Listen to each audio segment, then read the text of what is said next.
Hello students, देखो हम last lecture में बात कर रहे थे अबाउट इलेक्ट्रोकेमिस्ट्री और गैल्वेनिक सेल की वर्किंग के बारे में। हमने बात कही थी, डेनियल सेल समझाया था आपको, जिंक का हाफ सेल, कॉपर का हाफ सेल, दोनों को कंबाइन करते हैं तो जो सेल बनता है which gives you electrical energy in the outer circuit, that is called Daniel cell. Daniel साहब ने उसको डिवाइस किया था, बनाया था, इसलिए उनके नाम पर जाना जाता है डेनियल सेल। कई और इंपॉर्टेंट बातें हैं इसके बारे में दैट विल लर्न हियर, तो लिखो एज ए नोट करके। जैसे जो गैल्वेनिक सेल है उसमें कुछ इंपॉर्टेंट पॉइंट्स होती है। एनोड क्या होता है? एनोड हमेशा वो होता है वेयर ऑक्सीडेशन अकर्स।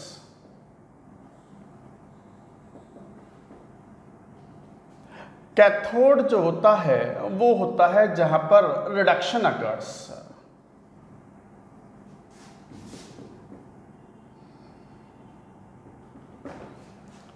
तो एनोड हमेशा वो होगा जहां ऑक्सीडेशन होगा, कैथोड वो होगा जहां रिडक्शन होगा। हमने देखा भी था डेनियल सेल में जिंक की रॉड जिंक आयन में जब डिप्ड है तो जिंक की रॉड नेगेटिवली चार्ज हो जाती है। तो जरा देखें, एट एनोड, एट कैथोड,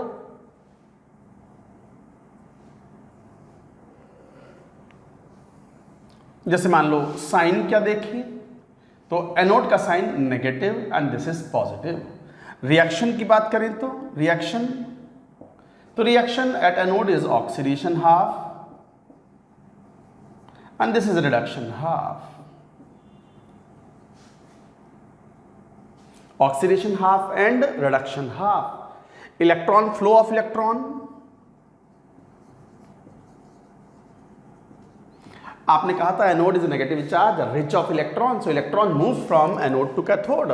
तो flow of electron is out of anode, out from anode, from the cell into cathode. तो कैथोड पर इलेक्ट्रॉन एंटर हो रहे हैं, एनोड से इलेक्ट्रॉन निकल रहे हैं। तो this is flow of electron and the direction of the current is always opposite to the movement of electrons. Reaction हमेशा ऑक्सीडेशन हाफ, साइन ये नेगेटिव है, ये पॉजिटिव है। तो ये था description. So this is description of galvanic cell.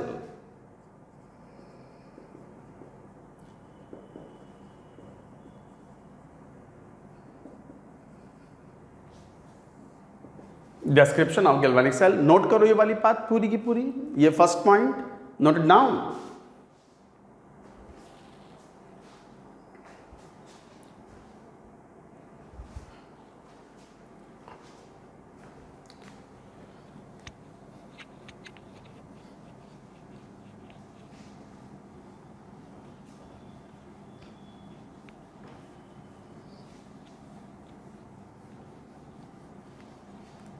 Second point note में ही पढ़ेंगे।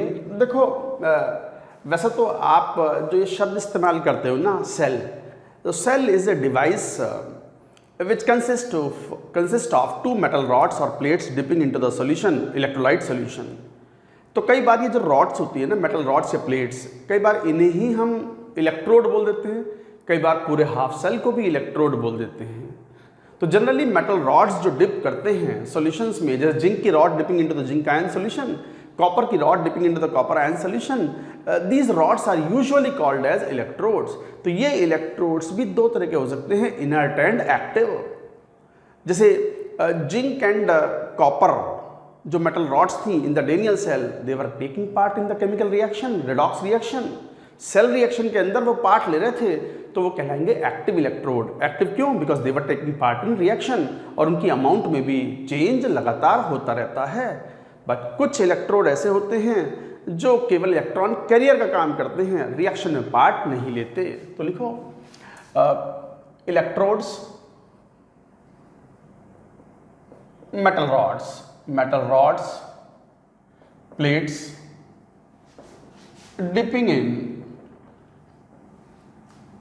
dipping in electrolyte solution।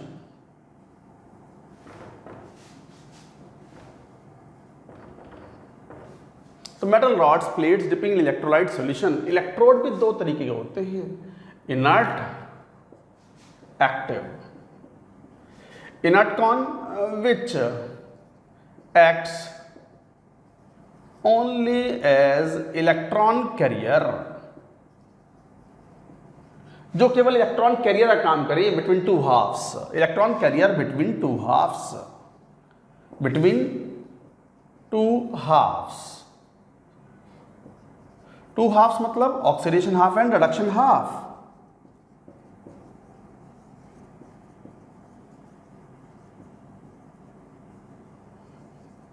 To halves means oxidation half and reduction half. And do not, केवल वो इलेक्ट्रॉन कैरियर काम करते हैं, do not involve in cell reaction. जबकि active electrode क्या होते हैं? Acts as electron carrier also take part in cell reaction। तो इलेक्ट्रॉन कैरियर के रूप में भी वर्क करते हैं and also take part in the cell reaction. दोनों ही तरीके से काम करते हैं। Active electrode acts as electron carrier, also take part in cell reaction. जैसे examples, zinc rod, copper rod in Daniell cell. Daniell cell के अंदर जिंक एंड कॉपर रॉड्स जो हैं वो सेल रिएक्शन में भी पार्ट ले रहे हैं और इलेक्ट्रॉन कैरियर का तो काम कर ही रहे हैं। इलेक्ट्रॉन आएंगे जाएंगे कैसे? सॉल्यूशन में कंफर्टेबल नहीं है इलेक्ट्रॉन्स, इलेक्ट्रॉन्स तो मेटल रॉड पे कंफर्टेबल होते हैं। तो जैसे डेनियल सेल की रिएक्शन क्या थी? कॉपर सल्फेट का एक्वस सॉल्यूशन जिंक के साथ रिएक्ट करता है और बनाता है copper solid plus zinc sulphate aqueous. ये थी cell reaction in Daniell cell. जबकि यहां जैसे एग्जांपल देखें इनर्ट, तो जैसे प्लेटिनम, प्लेटिनम तो स्टूडेंट्स को याद भी रखना चाहिए, ये नोबल मेटल है। जैसे नोबल गैसेस होते हैं ना, हीलियम, नियॉन, आर्गन टाइप के, जो कि बहुत स्टेबल होते हैं, इनर्ट होते हैं, रिएक्ट नहीं करते। ऐसी मेटल्स भी होती हैं विच आर ऑलमोस्ट इनर्ट, जैसे गोल्ड एंड प्लेटिनम। तो gold and platinum are called noble metals, silver, gold, platinum are called noble metals. जब तो गोल्ड और प्लेटिनम के ज्वेलरी बनती है और ऑर्नामेंट्स बनते हैं। तो अकॉर्डिंगली क्यों? क्योंकि समय के साथ वो ऑक्सीडाइज नहीं होते, हवा उनको अटैक नहीं कर पाती and they do not lose their shine and texture over a long period of time. So because of that they are noble metals। तो platinum, graphite is also, graphite मतलब carbon, graphite, these are common inert electrodes। तो electrodes भी दो type के हो गए, inert and active. Note करते जाओ, ये सब पॉइंट्स काम आने वाले हैं इन सब पूरे एनालिसिस में। हर छोटी से छोटी बात मैंने कहा भी है, पूरी फिजिकल केमिस्ट्री का सबसे इंपॉर्टेंट टॉपिक चल रहा है, चैप्टर चल रहा है अभी, कौन? इलेक्ट्रोकेमिस्ट्री। नोट इट डाउन, मैं पॉइंट वाइज लिखता जा रहा हूँ सब कुछ, लिख लें इसको।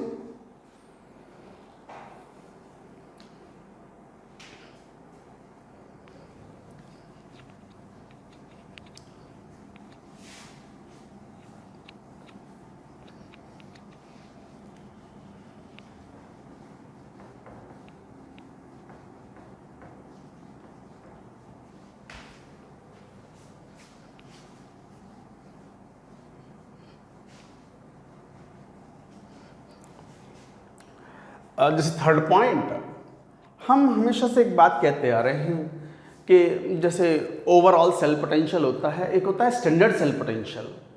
ये बिल्कुल वैसे ही है जैसे थर्मोडायनेमिक्स में हम एंथैल्पी ऑफ रिएक्शन बोलते हैं और एक शब्द बोलते हैं स्टैंडर्ड एंथैल्पी ऑफ रिएक्शन। जैसे गिब्स एनर्जी ऑफ रिएक्शन, ऐसे ही standard Gibbs energy of reaction, ऐसे ही सेल पोटेंशियल, ऐसे ही स्टैंडर्ड सेल पोटेंशियल, या सेल ईएमएफ या स्टैंडर्ड सेल ईएमएफ। ईएमएफ मतलब इलेक्ट्रोमोटिक फोर्स, पोटेंशियल को बोलते हैं। तो तीसरा पॉइंट ये हुआ कि if cell is working under standard conditions,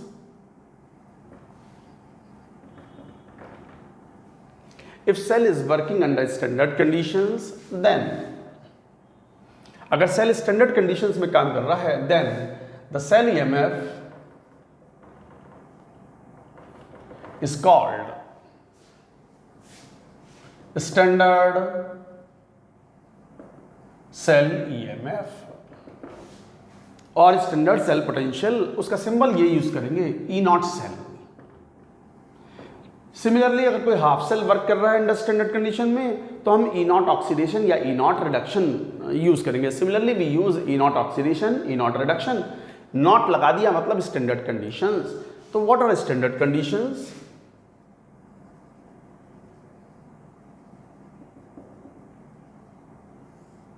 standard conditions जब होते हैं जब गैसेस जो भी ले रहे हैं दे शुड बी आइडियल, उनको आइडियल ट्रीट कराना है और प्रेशर शुड बी 1 बार। अगर किसी सेल रिएक्शन के अंदर गैसेस इन्वॉल्व हैं they should be ideal gases, they should be treated ideal and the pressure should be 1 bar, then we will say standard conditions. Substance in solution phase, और solution phase के substance हैं तो उनकी concentration should be 1 molar, उनकी molarity should be 1 m, 1 molar और 1 m, तब कहे जाएंगे वो अंडर स्टैंडर्ड कंडीशंस। अच्छा, सॉलिड्स और लिक्विड्स हैं तो सॉलिड्स और लिक्विड्स क्या होने चाहिए? प्योर होने चाहिए एट 1 बार प्रेशर। हालांकि प्रेशर का कोई खास प्रभाव नहीं पड़ता सॉलिड्स एंड लिक्विड्स पर, क्योंकि solids and liquids are incompressible phases.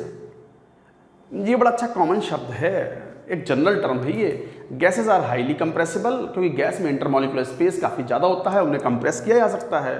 Pressure बढ़ाओ उनके वॉल्यूम में भारी कमी की जा सकती है। बट लिक्विड्स एंड सॉलिड्स में इंटरमॉलिक्यूलर स्पेस काफ़ी कम होता है तो उनको बहुत ज़्यादा कंप्रेस कर नहीं सकते, तो that is called incompressible phases. तो एक ये जनरल टर्म है। गैसेस को क्या बोलते हो आप? Compressible phase.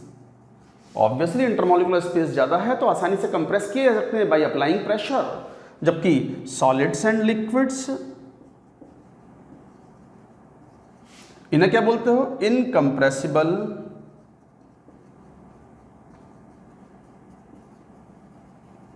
फेजेस।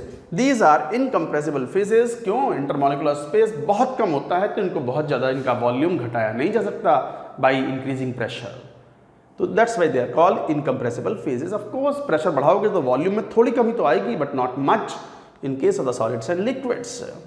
तो solids and liquids should be pure and at 1 bar pressure. ये हैं, याद रखो, temperature is not included under standard conditions. Temperature is not the part of standard conditions. However, most of the potential data, cell potential, electrode potential data is given at 25 degrees Celsius. However, most of electrode potential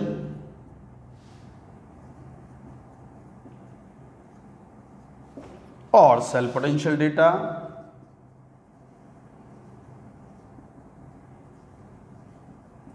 are tabulated at 25 degree Celsius. तो most of the data जो है वो 25 degree Celsius है, क्योंकि 25 degree Celsius is considered to be the ambient temperature. तो 25 degree Celsius और 298.15 kelvin is considered to be the ambient temperature. Ambient मतलब surroundings, हमारे आसपास का एटमॉस्फेयर, उसे बोलते हैं एम्बिएंट। एम्बियंस बोलते हैं ना। गुड़गांव में जाओ तो कि एम्बियंस मॉल है, बड़ा फेमस सा है, बड़े बड़ी शॉप्स हैं, उसमें बड़े बड़े शोरूम्स हैं। आप जाओ तो ऐसा लगता है मतलब कोई गांव से जाए, मुझे जैसा कोई गांव में रह रहा हो। अब तो खैर मैं शहर में रहता हूँ कुछ सालों से, 15-18 सालों से, जयपुर शहर में, पहले कोटा में, वो भी शहर ही। या मैं तो बिल्कुल गांव का हूँ। तो अब गांव से बिल्कुल उठ करके जाओ तो गांव में तो क्या एक ही फ्लोर होता है, बस उसी में रहते हैं सब। दूसरी मंजिल भी कई बार नहीं होती घरों में।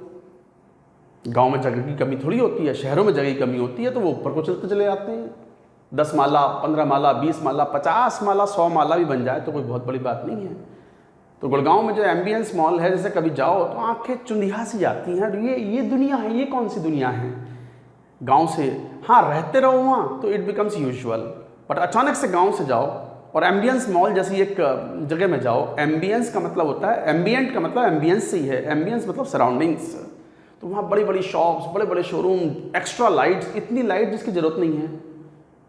सूरज की रोशनी से भी ज़्यादा लाइट कई बार वहाँ दिख जाती है। सब आर्टिफिशियल लाइफ है वो सब। वापस आओ। तो 25 डिग्री सेल्सियस और 298.5 kelvin is considered to be the ambient temperature. Ambient मतलब सराउंडिंग का टेम्परेचर। तो most of the data is tabulated at 25 degree Celsius, but temperature is not the part of standard conditions. So guys, you should remember this particular point. It is useful. तो इस तरीके से आप बोलते हो third, ये इस तरह के पॉइंट्स थे, नोट इट डाउन।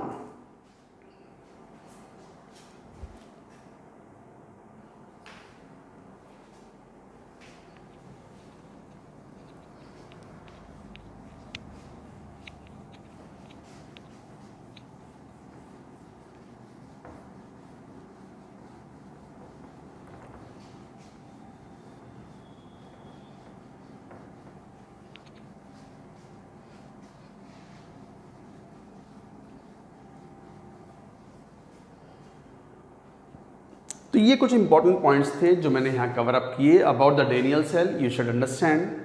अच्छा, अब चलो बात करते हैं, let us talk about IUPAC representation of cell reaction. IUPAC representation of cell reaction. IUPAC representation of cell reaction. तो सेल रिएक्शन का IUPAC रिप्रेजेंटेशन क्या है? जैसे मान लो एग्जांपल की बात करें, डेनियल सेल। डेनियल सेल को आपने कैसे रिप्रेजेंट करते हैं? देखो ये तरीका है, zinc solid, zinc sulphate solution था, एक डबल वर्टिकल लाइन, यहां single vertical line, copper sulphate, copper solid. ये है IUPAC रिप्रेजेंटेशन। तो ये था IUPAC रिप्रेजेंटेशन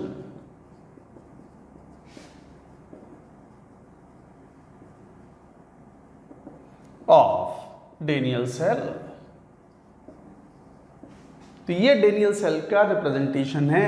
लेफ्ट साइड में हमेशा एनोड पार्ट लिखा जाता है, राइट साइड में हमेशा कैथोड पार्ट लिखते हैं। कैथोड पार्ट मतलब जहां रिडक्शन हो, एनोड पार्ट मतलब जहां ऑक्सीडेशन हो। ये बात तो अभी हमने थोड़ी देर पहले कही थी। ये डेनियल सेल का IUPAC रिप्रेजेंटेशन है। तो क्या पॉइंट्स हैं डेनियल IUPAC रिप्रेजेंटेशन के लिए? एनोड पार्ट हमेशा लेफ्ट साइड में। अब देखो डेनियल सेल तो वैसे ये था कि एक डब्बा, मतलब एक बीकर टाइप का सोल्यूशन, उसमें जिंक सल्फेट, जिंक की रॉड, कॉपर सल्फेट का सोल्यूशन, कॉपर की रॉड डिप्ड है, सॉल्ट ब्रिज। इतना बड़ा डायग्राम कौन बनाएगा? आधा पेज ऐसे भर जाएगा आपका। तो इसका कोई कंसाइज या शॉर्ट रिप्रेजेंटेशन होना चाहिए, वो रिप्रेजेंटेशन की बात कर रहे हैं। तो IUPAC ने कुछ रूल्स सेट किए हुए हैं कि what should be followed while showing a Daniell cell और any galvanic cell in a very short single line notation. तो इस पूरी सिंगल लाइन से पूरा डेनियल सेल रिप्रेजेंट हो गया। कैसे रिप्रेजेंट हो गया? देखो यहां पर पहला, एनोड हमेशा लेफ्ट में लिखा जाएगा, followed by cathode, and both are separated by double vertical line. Double vertical line indicates salt bridge.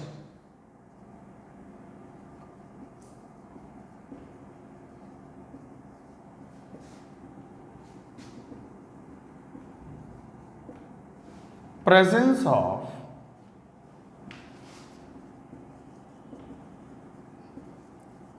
Salt bridge. तो एनोड हमेशा लेफ्ट में, कैथोड हमेशा राइट में। Anode part always left side, cathode part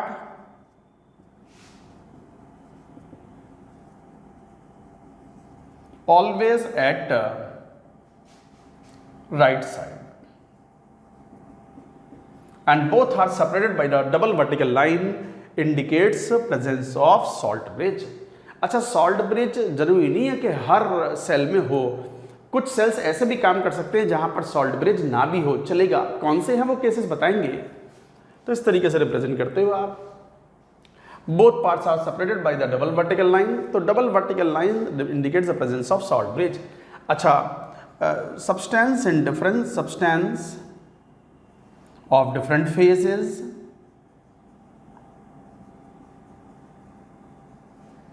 in contact are shown by single vertical line.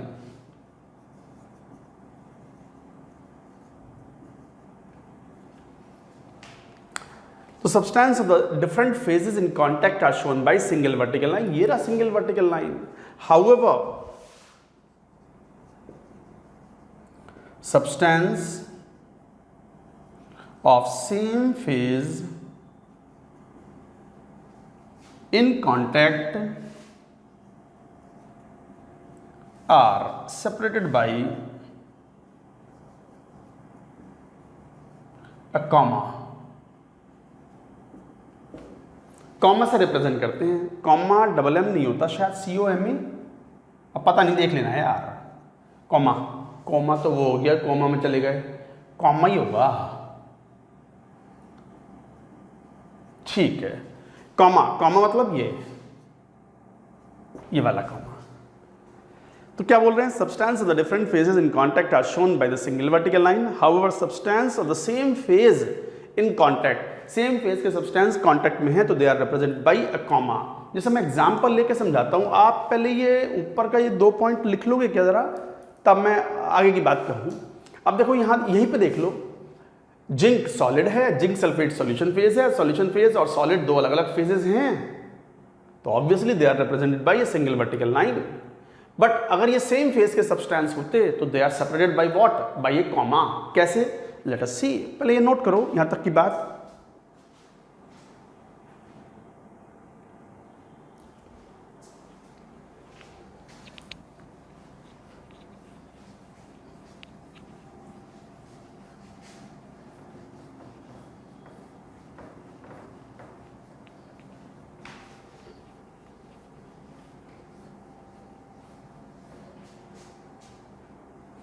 जैसे example लो, PT और Fe2 plus aqueous, Fe3 plus aqueous, और मान लो यहां ले लिया copper sulphate aqueous, copper solid. मान लो ये एक सेल है, ये एक सेल है overall galvanic cell. Obviously left side वाला हमेशा क्या होगा, एनोड, और एनोड पर क्या होता है हमेशा, ऑक्सीडेशन। राइट साइड में हमेशा क्या होगा, कैथोड, और कैथोड मतलब हमेशा क्या, रिडक्शन। और ये डबल वर्टिकल लाइन क्या शो कर रहा है, presence of salt bridge. Salt bridge का पर्पस ही बताया था, हाँ, लेकिन लिखेंगे सॉल्ट ब्रिज के बारे में भी। सॉल्ट ब्रिज का मेन काम है कि सेल का सर्किट कंप्लीट करना और लिक्विड लिक्विड जंक्शन पोटेंशियल को मिनिमाइज रखना या खत्म कर देना ऑलमोस्ट। अब जरा ध्यान देखो, प्लैटिनम तो सॉलिड है, electron carrier, platinum is electron carrier, और फेरस आयन और फेरिक आयन जो हैं ये एक ही सॉल्यूशन में डूबे हुए हैं। एक्वस सॉल्यूशन में फेरस और फेरिक आयन एक ही सॉल्यूशन में डूबे हुए हैं, तो it is a homogeneous mixture. Homogeneous mixture मतलब it is in same phase, और सेम फेज है तो कॉमा से सेपरेट किया है, ये रहा कॉमा। जबकि कॉपर सल्फेट एक्वस सॉल्यूशन है, कॉपर सॉलिड है, ये आपस में कांटेक्ट में है, but they are shown by the single vertical line. तो गाइस इस तरीके से यू हैव टू रिमेंबर। मान लो इसकी सेल रिएक्शन लिखनी हो तो आप जरा सेल रिएक्शन लिखना। ये क्या है, एनोड ऑक्सीडेशन। तो ऑक्सीडेशन किसका, प्लेटिनम का। थोड़ी प्लेटिनम तो इनर्ट इलेक्ट्रोड है, थोड़ी देर पहले ही बोला था कि platinum graphite they do not take part in the cell reaction.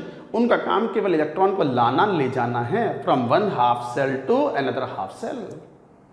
तो इसका मतलब रिएक्शन तो यही होगी ना, और ऑक्सीडेशन कराना है तो ऑक्सीडेशन किसका हो रहा होगा, फेरस का। किस में होगा, फेरिक में। तो Fe2 plus will convert to Fe3+ plus electron, ये हुआ ऑक्सीडेशन हाफ, राइट। जरा यहां देखना, रिडक्शन हाफ, यहां रिडक्शन हुआ, किसका रिडक्शन हुआ होगा? सल्फेट का। नहीं, सल्फेट तो रिएक्शन में पार्ट ही नहीं ले रहा। रिएक्शन में पार्ट कौन ले रहा है? यहाँ एक्टिव इलेक्ट्रोड है कॉपर, कॉपर भी रिएक्शन में पार्ट लेता है। इफेक्टिव रिएक्शन यही है, Copper2+ का रिडक्शन हुआ और क्या बना? Copper solid. ये है रिडक्शन हाफ, और इन दोनों को जोड़ लोगे तो you will get cell reaction. मैं ये नीचे वाला पॉइंट हटा रहा हूं, ये कॉमा समझाने के लिए था, वो मैंने समझा दिया आपको कि सेम फेज के सब्सटेंस अगर कांटेक्ट में हैं आपस में तो फिर कॉमा से सेपरेट कर दो, और ये डिफरेंट फेजेस वाले सब्सटेंस हैं जिन्हें इंटरफेसेस भी बोलते हैं, तो सिंगल वर्टिकल लाइन से। तो जरा देखना, सेल रिएक्शन बनानी है, इसमें 2 इलेक्ट्रॉन है, इसमें 1 इलेक्ट्रॉन। सेल रिएक्शन का मतलब जिसमें इलेक्ट्रॉन दिखने नहीं चाहिए, तो आप इसे 2 से मल्टीप्लाई करके ऐड कर दो। ऐड करोगे तो क्या होगा? Copper2+ plus 2Fe2+ 2Fe3+ plus copper solid. ये आ गई सेल रिएक्शन। सेल रिएक्शन का मतलब इलेक्ट्रॉन्स आर कैंसल्ड आउट, जितने इलेक्ट्रॉन्स ऑक्सीडेशन हाफ में हैं उतने ही इलेक्ट्रॉन्स रिडक्शन हाफ में हैं। This is cell reaction, this was reduction and this was oxidation. और आपको पता है cell reactions are redox reactions. And one more point, पहले ये नोट करो, नोट इट डाउन।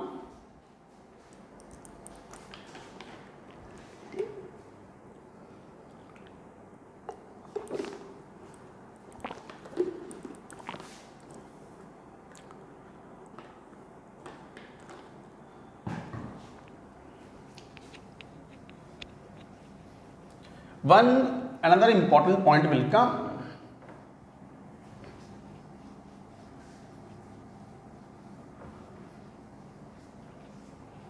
क्या important point? The next point, कई बार gases are involve in the half cell और इन the cell.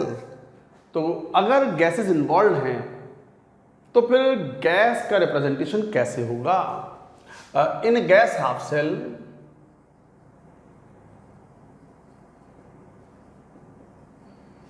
gas is shown just after electron carrier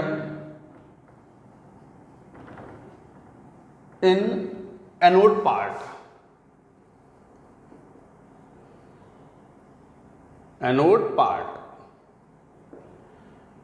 and just before electron carrier in cathode part. Very important point, अक्सर गलती होती है students द्वारा। चलो मैं एग्जांपल लेता हूं, जैसे प्लेटिनम, जैसे मान लो H2 H+, जैसे ये गैस था, जैसे मान लो यहां Cl- एक्वस, मान लो Cl2 गैस, ये है देखो गैस हाफ सेल। कैसे? ये हाइड्रोजन गैस इलेक्ट्रोड है बट एनोड है। लेफ्ट साइड में हमेशा एनोड आएगा, राइट साइड में हमेशा कैथोड आएगा। जरा देखियो, ये है electron carrier,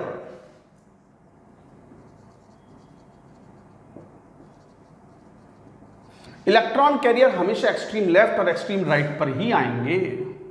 electron carrier, electron carrier के बारे में लिख भी लो। इलेक्ट्रॉन कैरियर मतलब इलेक्ट्रॉनों को जो लाने ले जाने वाला जो मेटल है या जो सब्सटेंस है, that would be extreme left and extreme right. Electron carrier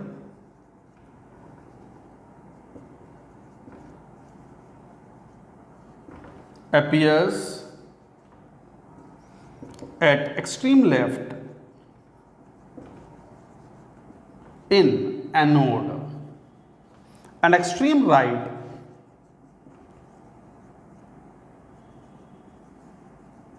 in cathode। ये बहुत इंपॉर्टेंट पॉइंट है, वेरी इंपॉर्टेंट पॉइंट।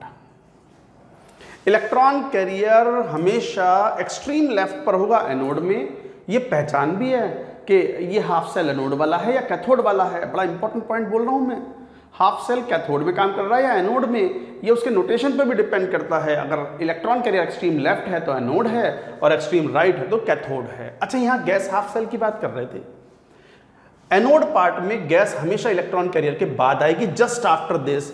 और गैस जो है कैथोड की बात कर रहे हैं तो gas will just before electron carrier.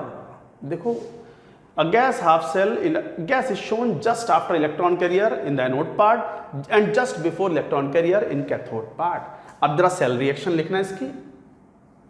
Cell reaction लिखोगे तो कैसे लिखोगे, जरा देखना। एनोड है तो ऑक्सीडेशन हुआ, ऑक्सीडेशन तो H2 का होगा ना गैस का। क्या बनेगा 2H प्लस 2E। ये हुआ एनोड पार्ट, एनोड हाफ। और यहां राइट साइड में तो रिडक्शन होना है, तो रिडक्शन Cl माइनस का नहीं होगा। रिडक्शन में ऑक्सीडेशन नंबर घटता है तो फिर Cl2 का रिडक्शन होना चाहिए, तभी तो Cl माइनस बनेगा। Cl माइनस का रिडक्शन संभव ही नहीं है। Cl का मोस्ट नेगेटिव ऑक्सीडेशन स्टेट -1 ही है, और नीचे तो कहां जाओगे। तो कई बार उल्टा लिख देते हैं स्टूडेंट्स, नहीं Cl2 का रिडक्शन होगा। तो Cl2 का रिडक्शन होता है and it forms 2Cl minus aqueous. This is cathode part. दोनों को ऐड करोगे तो electrons are cancelled out. H2 plus Cl2 gas, gas 2H plus aqueous plus 2Cl minus aqueous. This is cell reaction. This is cell reaction. तो H2 बहुत सारे students समझ नहीं पाते, वो अभी भी उल्टा रिएक्शन लिखते हैं कि 2Cl minus converted to Cl2 plus 2। अरे नहीं, यहाँ रिडक्शन होना है, और रिडक्शन किसका होगा, Cl2 रिड्यूस हो सकता है Cl माइनस में, Cl माइनस और फर्दर रिड्यूस नहीं हो सकता। तो जो रिक्वायर्ड रिएक्शन है वो लिखो, इससे बहुत फर्क नहीं पड़ता पहले कौन लिखा बाद में कौन लिखा है।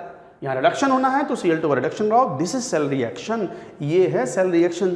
तो गाइज ये था IUPAC cell representation. Galvanic cell को सेल के रूप में डब्बा बनाने की जरूरत नहीं है, एक सिंगल लाइन में हम रिप्रेजेंट कर सकते हैं, जिसको डिकोड हमने यहाँ किया है। ये एक तरीके से डिकोडिंग है of the IUPAC representation of the cell reaction.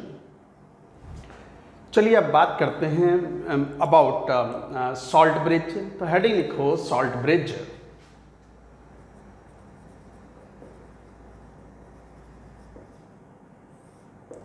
जैसा हमने कहा था सॉल्ट ब्रिज को डबल वर्टिकल लाइन से शो करते हैं in the IUPAC representation of the cell. और सॉल्ट ब्रिज जो है हम एनोड और कैथोड हाफ के बीच में लगाते हैं, और मेन पर्पस जो होता है वो लिक्विड लिक्विड जंक्शन पोटेंशियल को मिनिमाइज करना होता है। तो लिखो salt bridge, it is an inverted U shaped tube filled with an electrolyte solution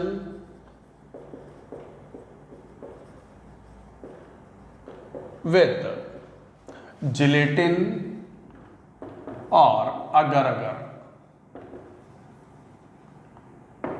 gelatin और अगर मिलाकर के साथ में से भरते हैं।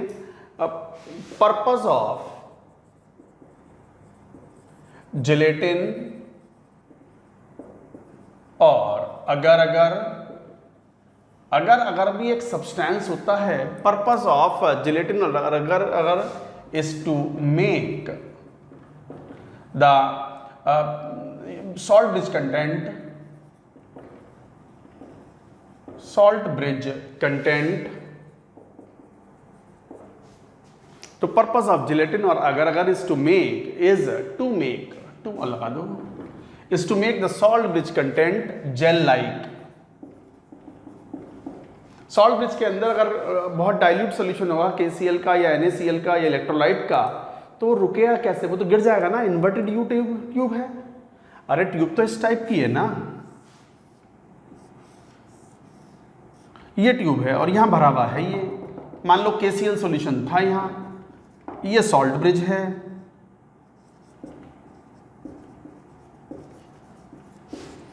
इसमें इन्वर्टेड यू शेप ट्यूब है, तो KCl गिर ना जाएगा तुरंत, रुकेगा ही ना कुछ भी। तो इसे जेल लाइक सब्सटेंस बना देते हैं। जेल लाइक जैसे वो होता है ना, हेयर स्टाइलिंग जेल होती है ना, जैसे टूथपेस्ट होता है हाईली विस्कस, तो it is a gel like substance, highly viscous.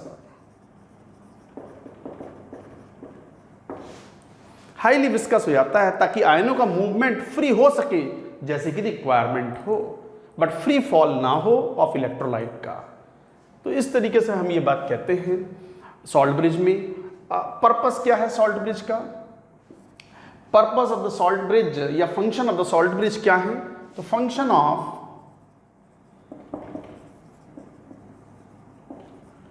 Salt bridge,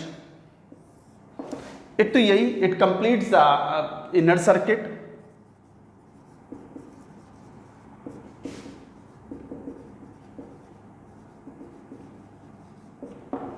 completes the inner circuit.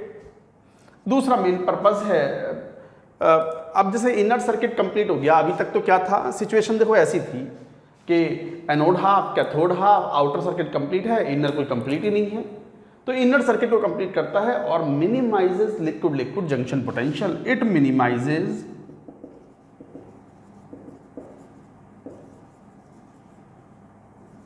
Liquid liquid junction potential. So it minimises liquid liquid junction potential. ये main purpose है for smooth working of galvanic cell, for smooth working of galvanic cell. तो galvanic cell की smooth working के लिए it minimises liquid liquid junction potential. तो this is the function of the salt bridge. तो इस तरीके से आप ये बात कहते हो। अच्छा, क्या प्रॉपर्टीज हैं? Properties of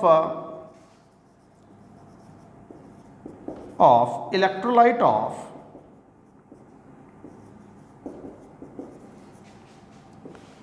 salt bridge.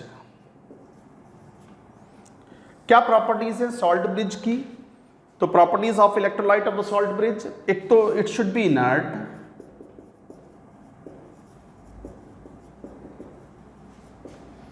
Electrolyte जो है सॉल्ट ब्रिज के अंदर, मान लो KCl भर रहे हैं, अमोनियम नाइट्रेट भर रहे हैं, तो वो इनर्ट होना चाहिए। It should be inert towards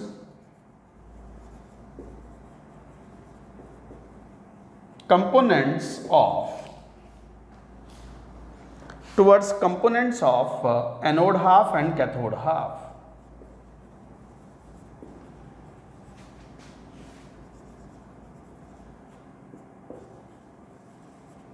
तो एनोड हाफ और कैथोड हाफ के कंपोनेंट्स जो हैं, it should be inert towards the components of anode half and cathode half.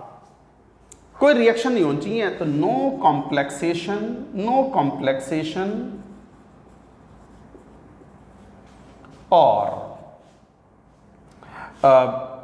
Complexation और प्रेसिपिटेशन रिएक्शन।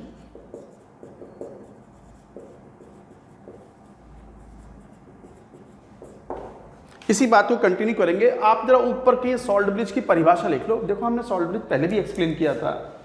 बगैर सॉल्ट ब्रिज के आपको गैल्वेनिक सेल जो है वो सस्टेन्ड पीरियड ऑफ टाइम के लिए, लंबे समय के लिए इलेक्ट्रिकल एनर्जी प्रोवाइड नहीं करा सकता। In the outer circuit current become soon zero.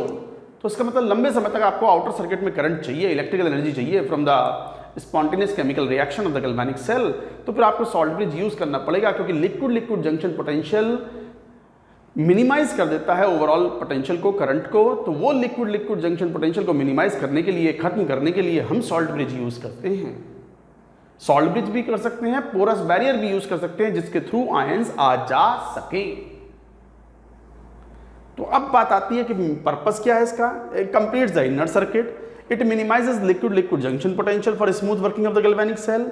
हाँ, प्रॉपर्टीज क्या है जो भर रहे हैं इलेक्ट्रोलाइट, मान लो KCl इलेक्ट्रोलाइट है, तो it should be inert towards the components of cathode half and anode half. मतलब कोई कॉम्प्लेक्सेशन या प्रेसिपिटेशन रिएक्शन नहीं होनी चाहिए। मैं एग्जांपल देख के समझाता हूं इस बात को। आप ये ऊपर वाला पॉइंट तो लिखो जरा।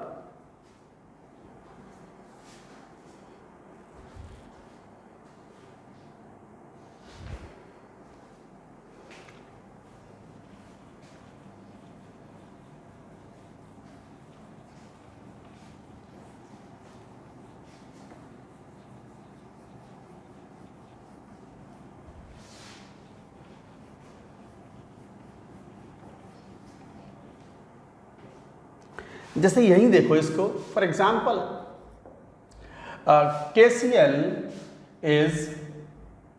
KCl can not be used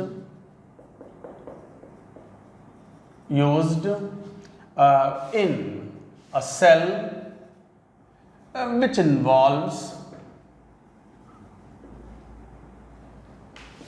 Ag plus Pb2 plus या मान लो Hg2 2 प्लस, इस टाइप के आयंस अगर प्रेजेंट हों तो फिर KCl यूज नहीं कर सकते एटसेट्रा। क्यों? Because AgCl PbCl2 Ag2Cl2 precipitate will form। तो देखो क्या बात कह रहे हैं यहां पर, जो इलेक्ट्रोलाइट है वो इस तरह का हो जो इनर्ट होना चाहिए, वो रिएक्शन नहीं करना चाहिए, नो कॉम्प्लेक्सेशन और प्रेसिपिटेशन रिएक्शन। अगर किसी हाफ सेल के अंदर एनोड हाफ और कैथोड हाफ में सिल्वर आयन है, Pb2 प्लस है, मर्क्यूरस आयन है, इस तरह का आयन है, तो फिर KCl का इस्तेमाल नहीं कर सकते, क्योंकि AgCl का PPT, PbCl2 का वाइट PPT, मर्क्यूरस क्लोराइड का वाइट PPT ये बन सकते हैं। और जब ये PPT बन जाएंगे तो concentration of ions in the cathode half and anode half घट जाएंगे, चेंज हो जाएंगे, potential will be affected. KCl का काम, इलेक्ट्रोलाइट ऑफ सॉल्ट ब्रिज का काम पोटेंशियल चेंज करना नहीं है, बस लिक्विड जंक्शन पोटेंशियल को मिनिमाइज करना है। तो it should be inert towards the components present in anode half and cathode half. And the second point, second main application, second main property of the electrolyte of salt bridge, कोई भी electrolyte होगा, cationic part होगा, उसका anionic part होगा, उनकी आयनिक mobility should be same और nearly same. तो ionic mobility of cationic part and anionic part of salt bridge electrolyte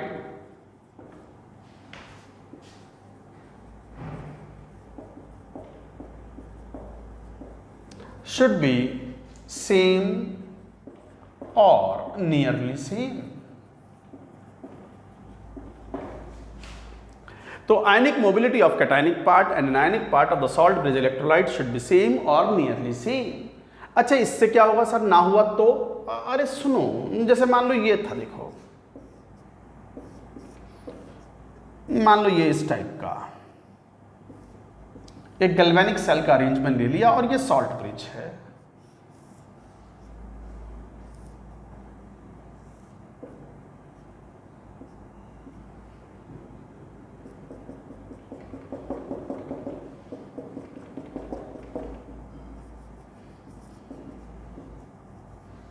ये है, मान लो ये सॉल्ट ब्रिज इलेक्ट्रोलाइट है, ये मान लो जिंक की रॉड ले ली, ये मान लो कॉपर की रॉड ले ली, और ये कॉपर सल्फेट का सॉल्यूशन ले लिया, ये जिंक सल्फेट का सॉल्यूशन ले लिया, और चलो मान लो इसमें ये यहाँ पर हमने अगर या जिलेटिन के साथ मिलाकर एक KCl का सॉल्यूशन भर दिया, गर्म करके थोड़ा ठंडा करते हैं तो एकदम सॉलिड एकदम सॉलिड नहीं, मतलब जेल लाइक सब्सटेंस बन जाता है। तो this is salt bridge containing KCl। तो KCl is the electrolyte. Purpose क्या था कि जब जिंक ऑक्सीडाइज होकर के यहाँ आए तो यहाँ कैटायन की कंसंट्रेशन बढ़ जाएगी, कैटायन की अमाउंट बढ़ जाएगी, तो फिर एनायन दौड़ करके आए तो Cl माइनस दौड़ते हुए यहाँ आए और इस एक्स्ट्रा पॉजिटिव चार्ज को न्यूट्रलाइज कर दे। Cl minus should move.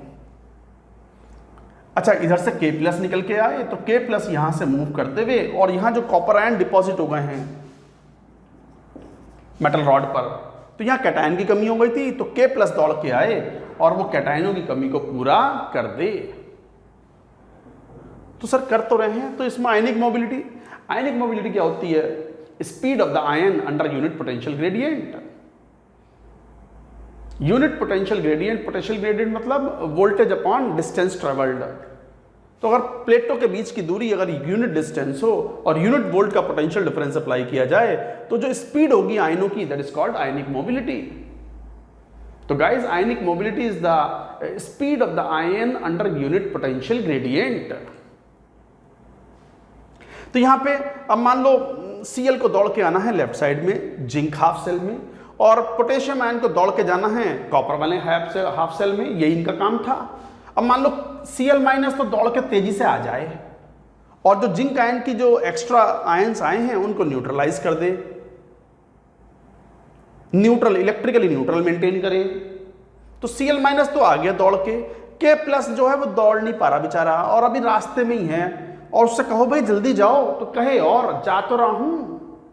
मतलब अरे मतलब मेरा कहने का मतलब यह है कि Cl- तो दौड़ के भाग गया वहां, उसने न्यूट्रलाइज कर दिया, liquid liquid junction potential minimise कर दिया।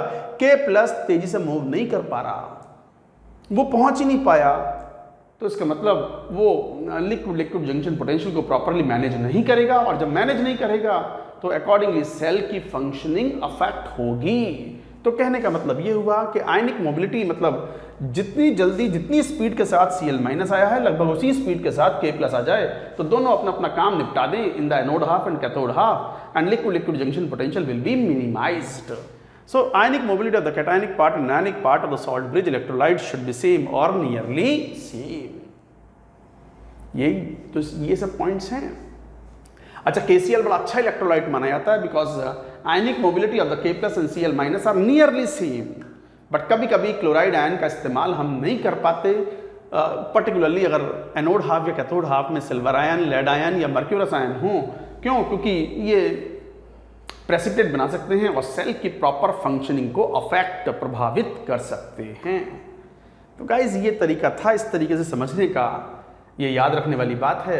अच्छा, नोट करके एक दो पॉइंट, और एक पॉइंट ये लिखो, ये जो सॉल्ट ब्रिज है ना, ये विस्कस टाइप का सब्सटेंस होता है, जेल लाइक। इसमें जो कैटायन एनायन का मूवमेंट होता है ऐसा नहीं है फ्री मूवमेंट होता हो, जैसी जरूरत पड़ेगी वैसा मूवमेंट होगा।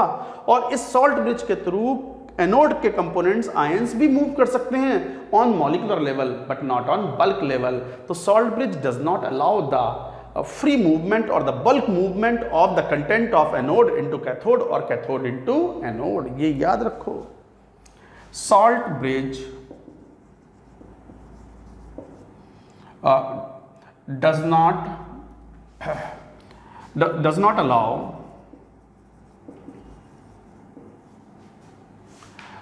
not allow free flow or bulk flow of ions of anode part to cathode part.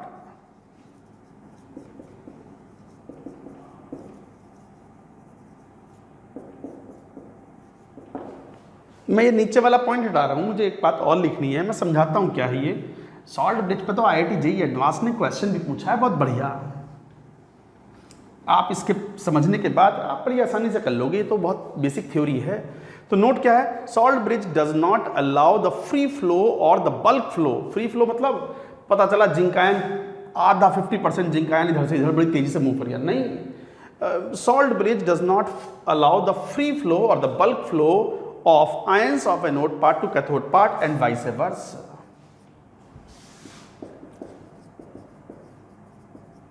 However, a molecular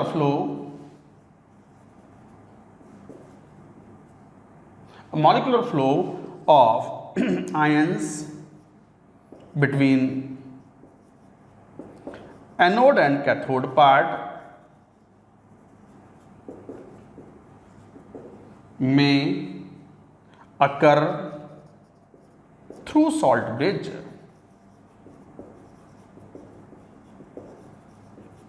तो ध्यान दो, ये यहां से जिंक आयन ऐसा नहीं कि फ्री होकर के धड़ धड़ धड़ धड़ धड़ धड़ यहां आ जाए, कॉपर आयन पता यहां मूव करके आ गया, no.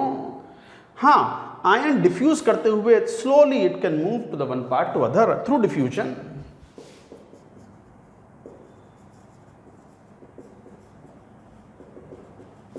So this is an important point. The salt bridge does not allow the free flow or the bulk flow of the ions of the anode part to the cathode part and vice versa. However, a molecular flow, a small amount of the cations can or anions can move between anode and cathode part through salt bridge. तो ये था functions of the salt bridge. Salt bridge के सबसे दो important points कौन से हैं? Purpose है उसका लिक्विड जंक्शन को मिनिमाइज करना और सर्किट को कंप्लीट करना, ताकि हम लंबे समय तक इलेक्ट्रिकल एनर्जी ऑब्टेन कर सकें।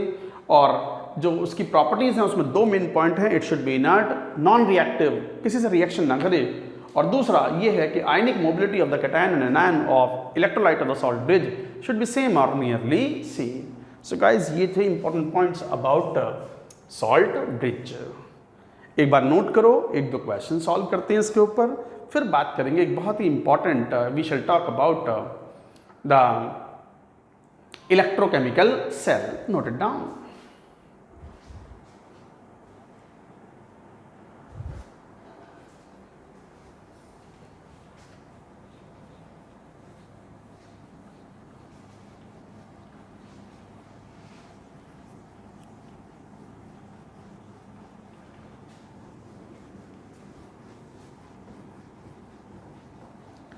चलो एक काम करते हैं, क्वेश्चन तो आप बाद में लेंगे, पहले मैं इलेक्ट्रोकेमिकल सेल बताता हूँ आपको क्या है, इलेक्ट्रोकेमिकल सीरीज बताता हूँ क्या होती है, ECS।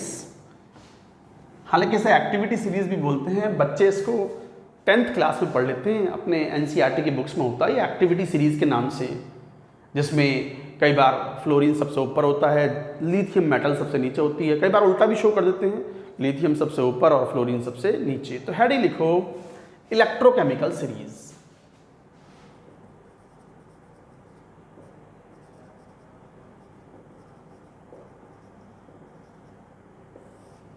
ECS। ये बात तो हम शुरू से ही कह रहे हैं कि absolute value of electrode potential तो हम कभी फाइंड आउट कर ही नहीं सकते, तो absolute value of the potential नहीं फाइंड आउट कर सकते, हम तो relative values of electrode potential find out करते हैं, और वो भी किसके रेफरेंस में, किसके रेस्पेक्ट में, स्टैंडर्ड हाइड्रोजन इलेक्ट्रोड जिसका पोटेंशियल क्या माना हुआ है, 0। तो half cell potentials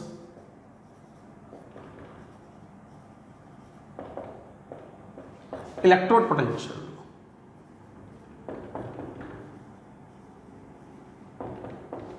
half cell potentials or electrode potentials are measured with respect to standard hydrogen electrode and are tabulated in a series called ECS, electrochemical series।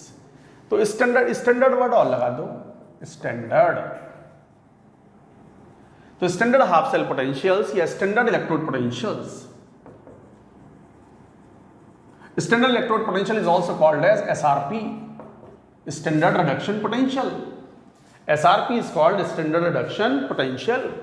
तो standard half cell potentials और standard electrode potentials या standard reduction potentials, actually standard reduction potential standard electrode potential ही कहलाता है, are measured with respect to the standard hydrogen electrode and are tabulated in A series called electrochemical series. क्या है ये series और क्या उसके एप्लीकेशंस हैं, बड़े इंपॉर्टेंट पॉइंट्स हैं। तो मैं एक बार ये सीरीज लिखूंगा, लगभग फुल पेज चाहिए होगा आपको इस सीरीज लिखने के लिए, तो एक बार नोट करते जाएंगे ये सीरीज। मैं ऊपर की 2 लाइन भी हटाऊंगा, पूरा स्क्रीन यूज करेंगे। आप पहले ये वाली बात नोट कर लो,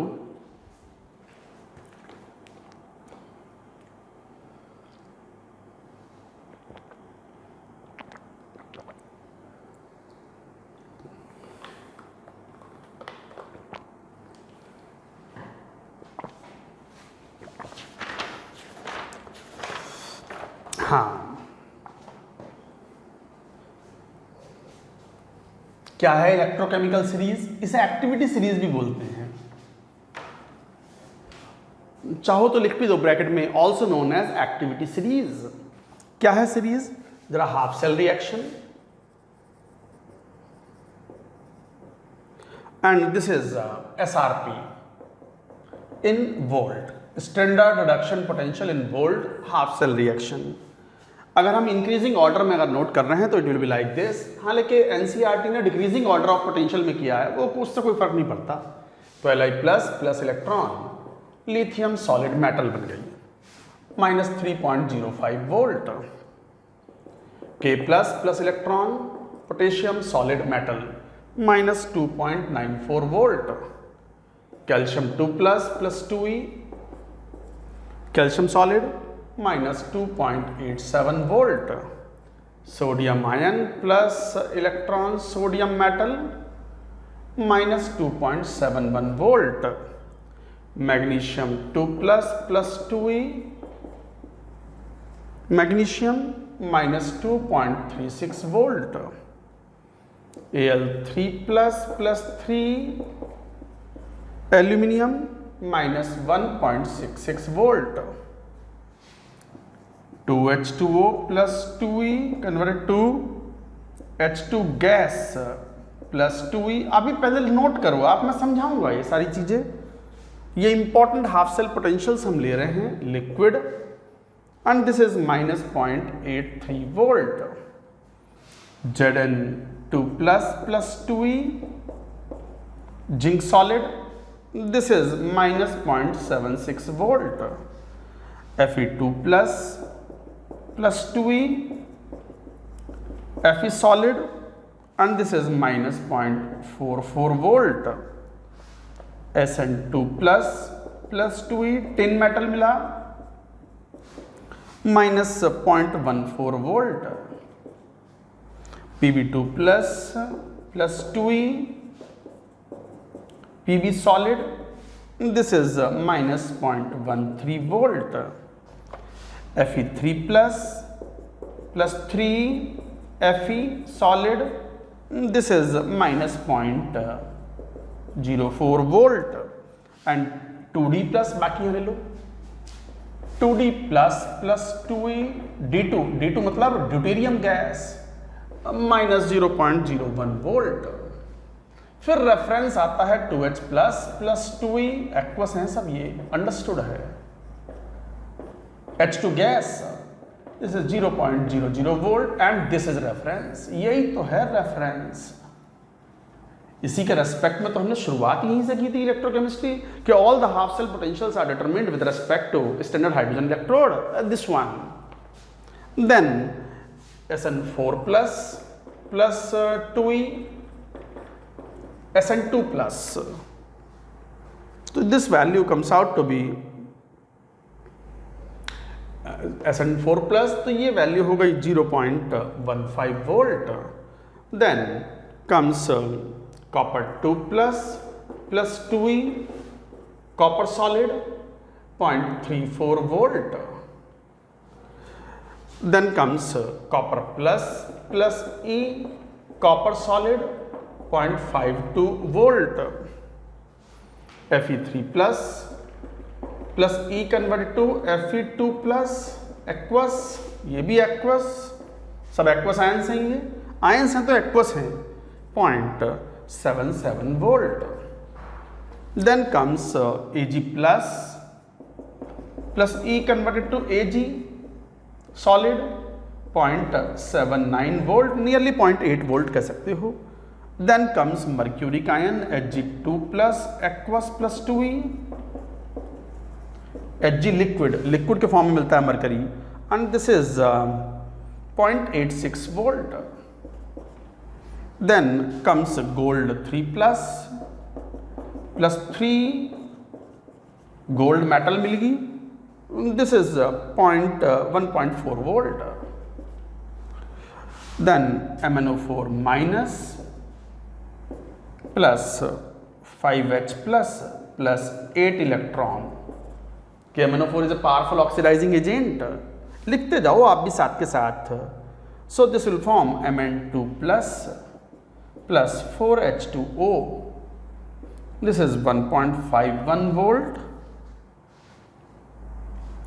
then comes F2 plus 2e, 2F minus, and this is 2.87 volt.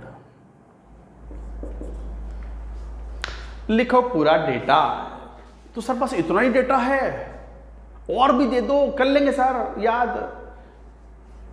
Comment मत मारो मुझ पे, नहीं रटना है, डेटा नहीं रटना है, क्या क्या याद करना है बताऊंगा अभी। और वैसे पोटेंशियल इतने ही नहीं होते, हजारों हाफ सेल पोटेंशियल्स होते हैं, हजारों तरह के हाफ सेल्स बनाए जा सकते हैं। I have taken some important metal and non metal half cells. तो हमने कुछ इंपॉर्टेंट केसेस यहां पर लिए हैं, और इन इंपॉर्टेंट केसेस में क्या बातें याद रखनी है, क्या एप्लीकेशन आपको याद रखनी है, सब सीख जाओगे आप। विश्वास रखो हम पर, मेहनत करो, बस जो सिखा रहे हैं वो सीखते जाओ। डीपी शीट बढ़िया से सॉल्व करते जाओ, फिर देखो क्या होता है। तो आप तो पढ़ाई करो मस्त होकर के मजे इसी के साथ। पूरी बात नोट करो, ये पूरी सीरीज कहलाती है इलेक्ट्रोकेमिकल सीरीज, और एंड में फ्लोरीन, शुरुआत में लिथियम। एनसीईआरटी में उल्टा दिया हुआ है, उन्होंने घटते हुए पोटेंशियल के ऑर्डर में लिखा है, उससे कोई फर्क नहीं पड़ता, तो कैसे ही लिख लो। Sometimes it is also called electrochemical series or activity series also. It is also called as activity series.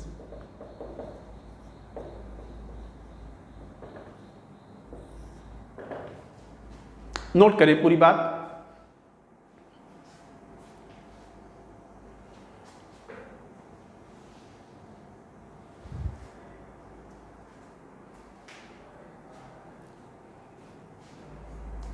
Noted. अब सुनो, देखो पहली बात तो टेंशन ना लो, परेशान ना हो, आपको ये डेटा क्वेश्चंस में दिया जाएगा, आपको डेटा रटने की आवश्यकता नहीं है। तो फिर सर क्या याद रखना है इसमें से ये तो पता ही है कि सभी हाफ सेल पोटेंशियल्स हमने हाइड्रोजन के रेस्पेक्ट में स्टैंडर्ड कंडीशन में मेजर किए हैं। ये भी एसआरपी है, स्टैंडर्ड रिडक्शन पोटेंशियल, जिसे हम स्टैंडर्ड इलेक्ट्रोड पोटेंशियल भी बोलते हैं। स्टैंडर्ड ऑक्सीडेशन पोटेंशियल नहीं है, क्या है स्टैंडर्ड रिडक्शन पोटेंशियल। तो रिडक्शन की तो रिएक्शन है, gaining of electron is reduction. तो देखो यहां पर alkali metals are occupying the top positions, उसके बाद एक्टिव मेटल्स हैं। तो ये एक्टिविटी सीरीज भी कहलाती है, coming from top to bottom metals की एक्टिविटी घटती है, और नीचे जाने पर जरा ध्यान से देखो, copper, silver, gold, these are the most noble metals. तो ये इनएक्टिव मेटल्स हैं या पैसिव मेटल्स हैं या नोबल मेटल्स हैं। तो जो मेटल्स हाइड्रोजन के नीचे हैं वो लेस एक्टिव मेटल्स हैं या नोबल मेटल्स हैं, और जो हाइड्रोजन से ऊपर हैं वो एक्टिव मेटल्स हैं, और जो जितना ऊपर है उतनी ही ज्यादा एक्टिव मेटल है, इसलिए कहलाती है एक्टिविटी सीरीज। पॉइंट वाइज लिखो एप्लीकेशंस ऑफ ईसीएस। मैं एप्लीकेशंस ऑफ ईसीएस बताता जाऊंगा, यहां से पॉइंट्स मिटाता जाऊंगा। पहले मैं समझा देता हूं, 2-3 पॉइंट समझा देता हूं, फिर लिखवाऊंगा।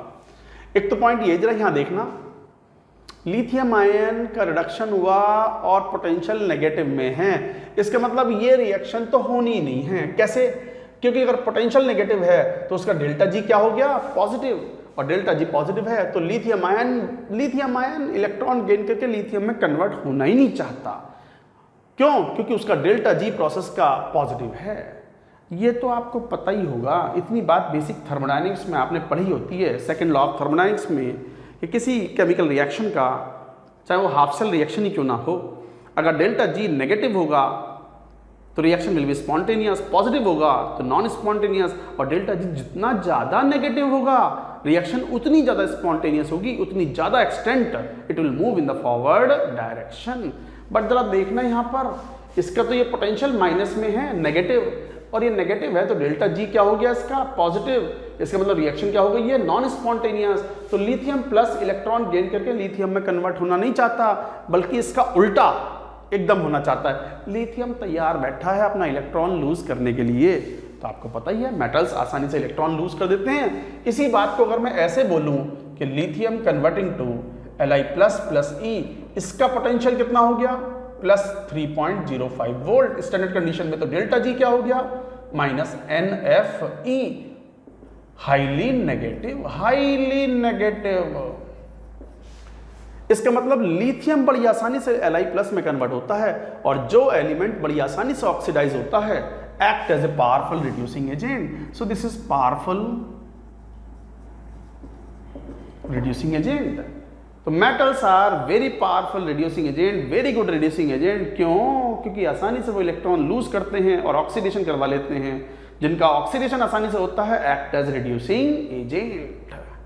ये पहला पॉइंट। इसी पहले पॉइंट की यहां जरा फ्लोरीन पर जरा देखियो। फ्लोरीन पूरी पीरियोडिक टेबल में मोस्ट पावरफुल ऑक्सीडाइजिंग एलिमेंट है।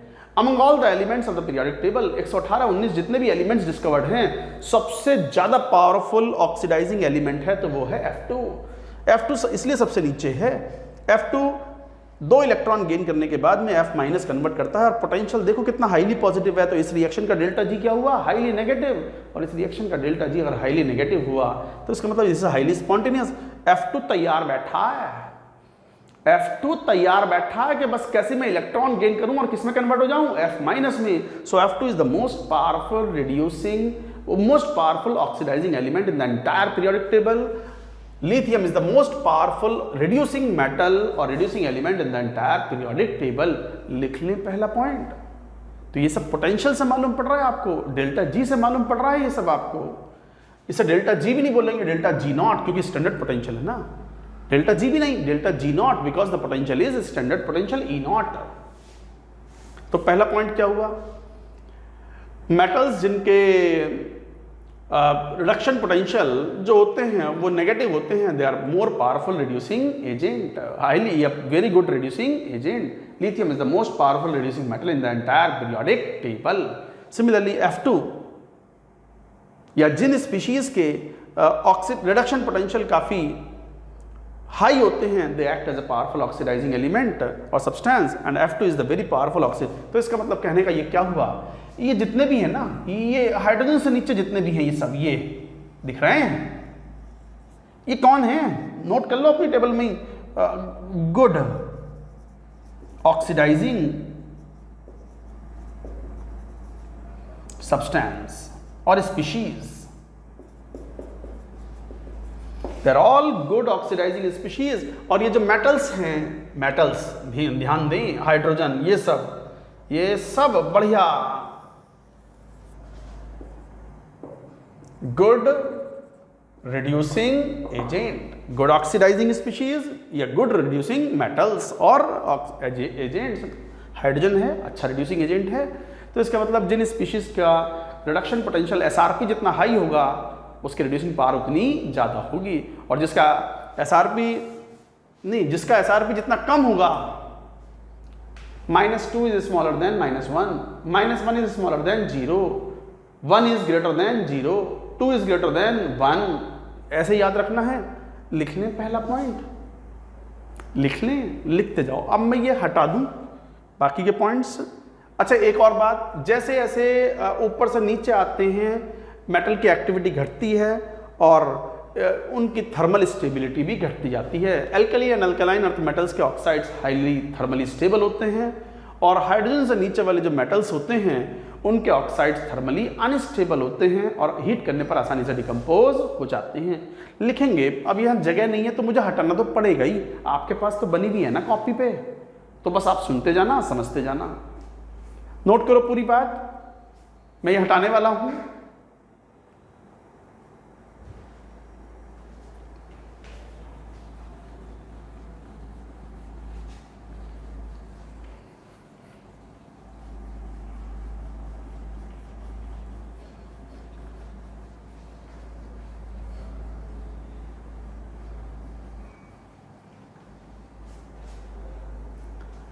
क्या पॉइंट, पहला पॉइंट, फर्स्ट, स्पीशीज या मेटल्स खासकर जिनके SRP जितना कम होगा, तो metals are good reducing agents क्योंकि उनके SRP कम हैं. तो लिखो, metals are good reducing agent as their SRP is low. Lithium is most powerful reducing element. Lithium is the most powerful reducing element in periodic table. PT मतलब periodic table. Similarly, जिन species के SRP जितना ज्यादा होगा will be a powerful oxidizing agent. Higher is SRP,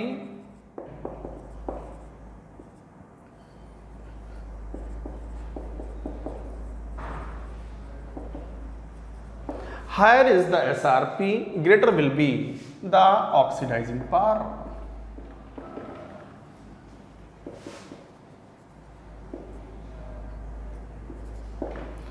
F2 is the most powerful oxidizing element in periodic table. तो F2 is the most powerful oxidizing element in periodic table. तो metals are good reducing agent. क्यों? तो जितना SRP कम होगा powerful reducing agent, जितना ज़्यादा SRP होगा powerful oxidising agent. तो ये सब बढ़िया ऑक्सीडाइजिंग एजेंट हैं। तो example of oxidising agents,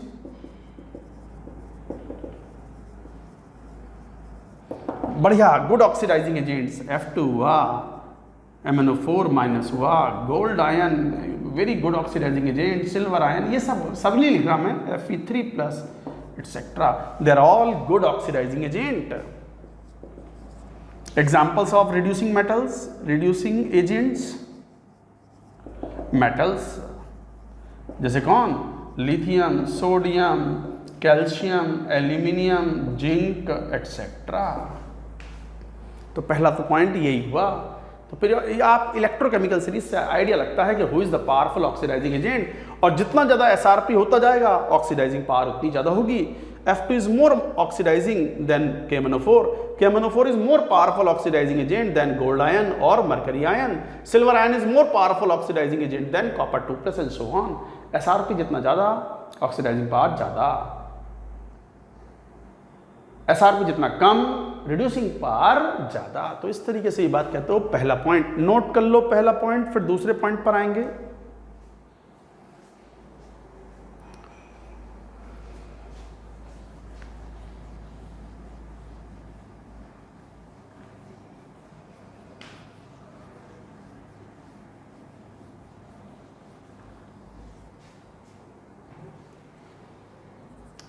second point देखो, अभी बोला ही था मैंने कि ये जो एक्टिविटी सीरीज है, जैसे जैसे coming from top to bottom तो नहीं बोलना चाहिए, कोई उल्टा भी सीरीज को लिख सकता है। मतलब जो मोर एक्टिव मेटल्स हैं कौन सी हैं? Alkali and alkaline earth metals are more active metals, and hydrogen के नीचे वाली जो मेटल्स हैं having the positive SRP values are less active metals और नोबल मेटल्स। तो मेटल्स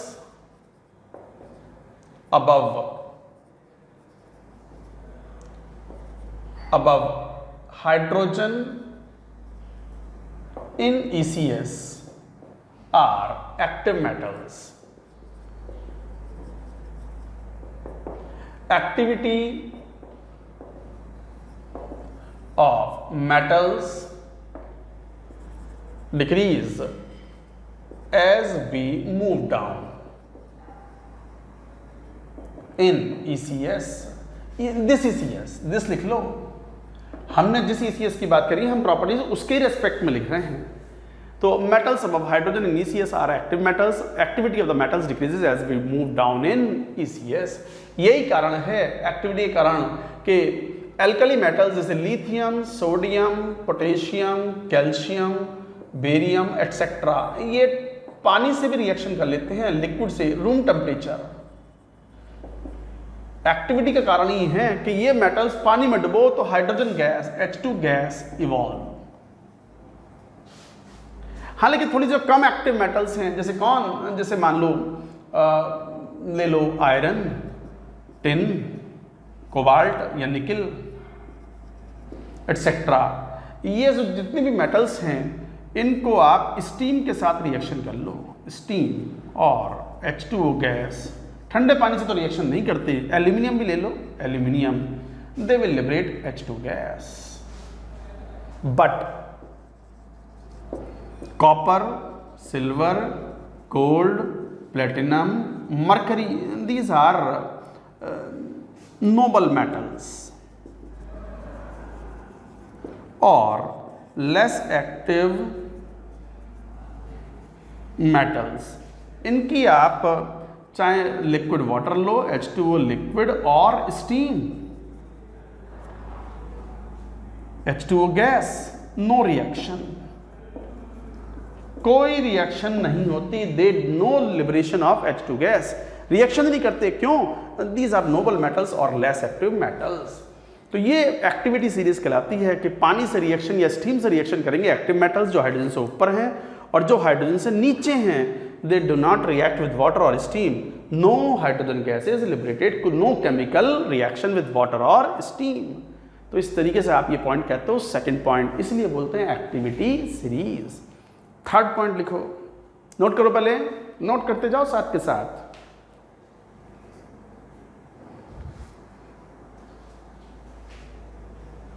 अब तो यहीं आ जाते हैं।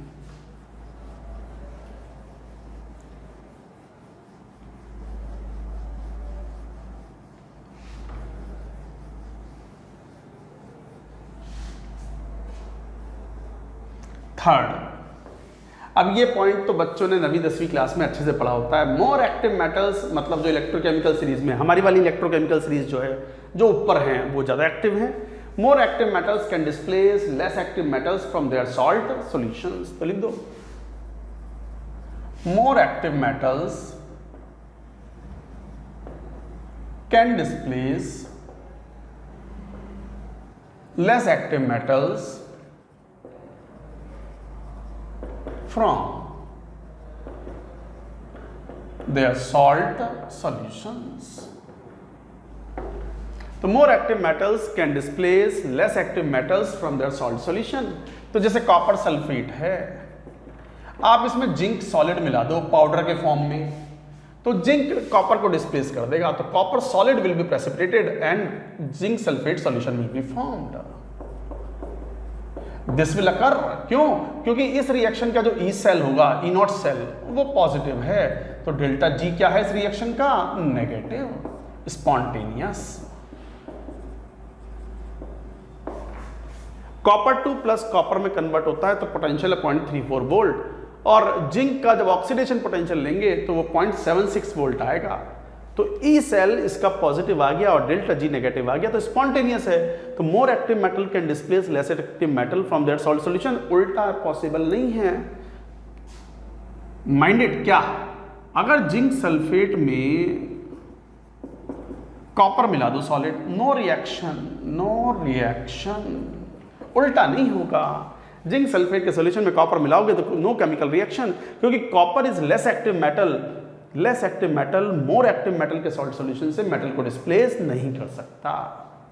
हाँ, ये पॉसिबल है, तो ये ध्यान रखने वाली बात है। सिल्वर नाइट्रेट के एक्वस सॉल्यूशन में अगर कॉपर मिलाओगे तो कॉपर नाइट्रेट बना लेगा CuNO3 ट्वाइस प्लस। तो जैसे ये एग्जाम्पल था, ऐसे ये एग्जाम्पल है, plus silver will be precipitated. यहाँ 2 ले लो, 2, but reverse will not happen. Copper nitrate का एक्वस सॉल्यूशन लो और सिल्वर सॉलिड इसमें पाउडर मिला लो, नो रिएक्शन। तो ये कौन सा पॉइंट था? More active metals can displace less active metals from their salt solutions. I hope you have understood the point. Note करते जाएं। नेक्स्ट यही लिख लो, 4th, हाइड्रोजन से जो ऊपर वाली मेटल हैं, more active metals above hydrogen जो भी हैं, वो डाइल्यूट एसिड से हाइड्रोजन लिबरेट करती हैं। एक्टिव मेटल्स और मेटल्स अबव हाइड्रोजन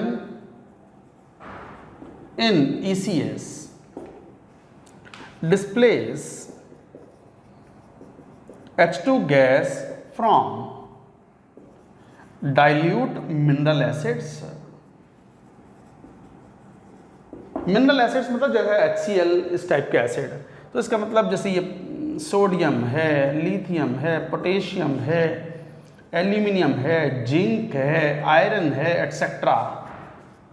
आप ये डाइल्यूट HCl के साथ रिएक्शन कराओ एक्वस, तो H2 गैस लिबरेट होगी। बट कॉपर हुआ, सिल्वर हुआ, गोल्ड हुआ, एटसेट्रा, आप डाइल्यूट HCl से रिएक्शन कराओ, नो रिएक्शन। अरे चेक कर लूं, कट तो ना गया ये नीचे से, देख 1 मिनट रुको। हाँ नहीं सही है, बच गया। एक्टिव मेटल्स या जो मेटल्स हाइड्रोजन से ऊपर है इलेक्ट्रोकेमिकल सीरीज में, वो हाइड्रोजन गैस डिस्प्लेस करते हैं डाइल्यूट मिनरल एसिड से। जैसे HCl के साथ रिएक्शन कराओ, सोडियम की, पोटेशियम की, एल्यूमिनियम की, जिंक की, आयरन की, जो हाइड्रोजन से ऊपर हैं उनकी हाइड्रोजन गैस मिलेगी। बट कॉपर, सिल्वर, गोल्ड सब नीचे हैं हाइड्रोजन से, ये डाइल्यूट HCl से कोई रिएक्शन नहीं करते, कोई हाइड्रोजन गैस इवॉल्व आउट नहीं करते, क्योंकि लेस एक्टिव मेटल्स हैं, नहीं रिएक्ट करते। तो ये नेक्स्ट पॉइंट था। एक और पॉइंट लिखो, लास्ट पॉइंट, पहले ये नोट कर लो यहां तक की बात।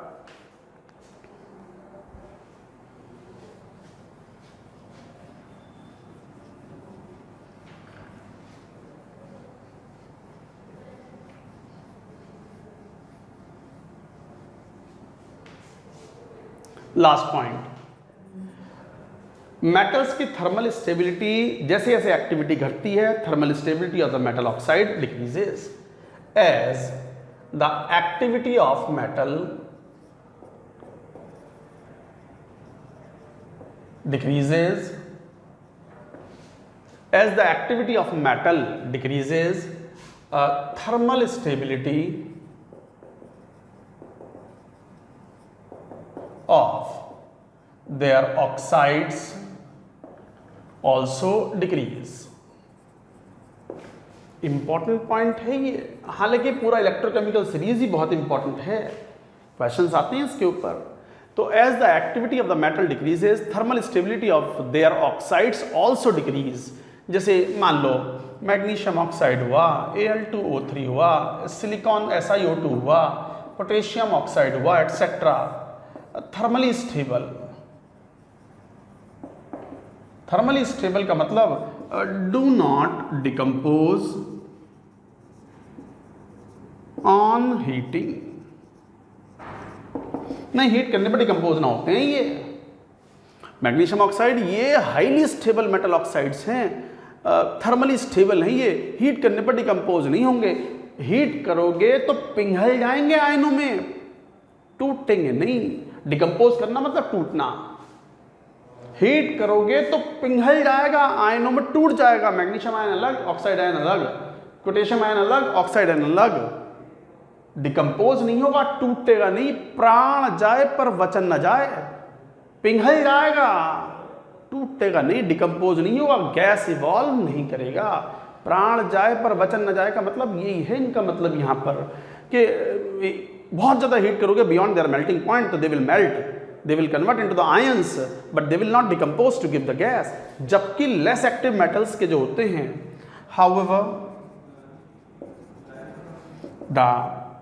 However, the following two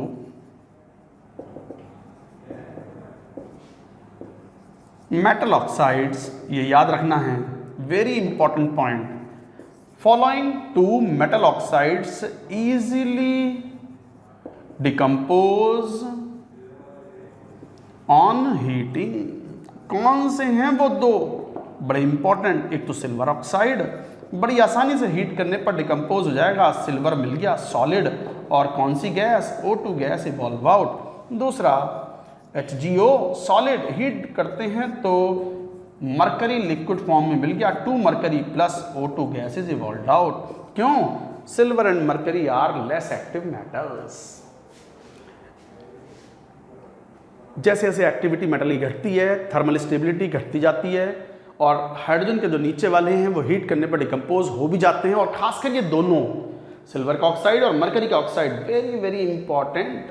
inorganic chemistry में भी इनका यूज आएगा। इनको हीट करते हैं तो ये आसानी से डिकम्पोज हो जाते हैं, 150, 200, 250 डिग्री सेल्सियस पे हीट के टूट जाते हैं। मरकरी लिक्विड या सिल्वर सॉलिड मिलता है, oxygen gas is liberated out. This is called thermal decomposition. तो गाइज ये थे, this is very important applications of electrochemical series. तो ये थी इलेक्ट्रोकेमिकल सीरीज ECS, पोटेंशियल्स की वैल्यू। SRP का डेटा था ये at 25 degree Celsius. So this data is at 25 degree Celsius. तो ये था इलेक्ट्रोकेमिकल सीरीज। आज बस यही स्टॉप करते हैं। That's it for now.